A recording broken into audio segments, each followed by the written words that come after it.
Nous avons beaucoup de retraités qui viennent s'installer à Royan. L'âge moyen des retraités qui s'installent, c'est 66 ans environ. Et parmi ces retraités, nous avons des médecins. Et un jour, j'ai rencontré dans mon bureau un médecin qui est venu se présenter. Bon, moi, je lui ai fait part des difficultés que nous avions pour obtenir non pas un certificat d'aptitude à la pratique sportive, mais un certificat d'absence à la contre-indication sportive.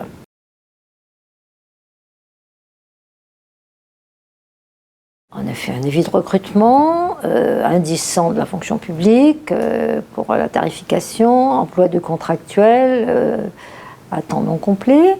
Le cabinet médical, nous l'avons installé dans un espace sportif, l'espace Cordouan, c'est-à-dire à côté des salles de sport, puisque c'était la destinée de cette initiative, dans un endroit très très bien desservi par les bus, étant donné qu'à proximité il y a le lycée, le conservatoire de musique, d'autres salles de sport, etc., que fréquentent beaucoup nos seniors, notamment dans le cadre des activités qui leur sont proposées par la ville. Puis nous avons énormément d'associations également, toutes tenues par des bénévoles, les trois quarts des bénévoles retraités. Donc nous avions donc un médecin retraité qui s'adresse à des retraités pour leur permettre de participer à des activités physiques de façon à garder une condition et une autonomie physique. Voilà.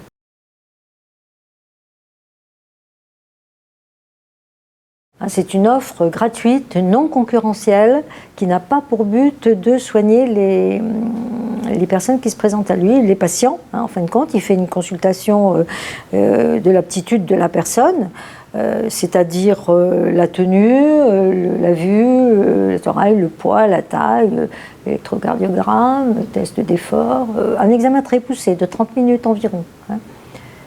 D'habitude, quand une personne veut un certificat d'aptitude à la pratique sportive, bon, elle en parle à son médecin traitant très rapidement, il connaît un petit peu la personne, donc le certificat est vite fait.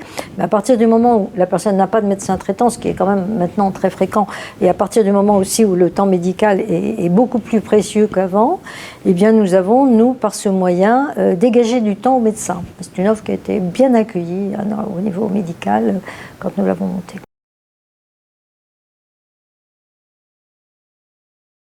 Alors ça a changé, surtout que les seniors, notamment, ont pu pratiquer des activités physiques.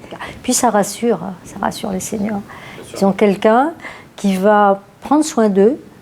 Ils sont très inquiets de ce manque de médecins. Prendre soin d'eux pendant 30 minutes, qui va leur poser des questions, qui va discuter avec eux, ils vont pouvoir leur parler des petits mots. Éventuellement, il peut découvrir quelque chose et à ce moment-là, il va l'adresser à un médecin traitant. Il ne va pas soigner, il n'y a absolument pas de soins dans ce cabinet médical.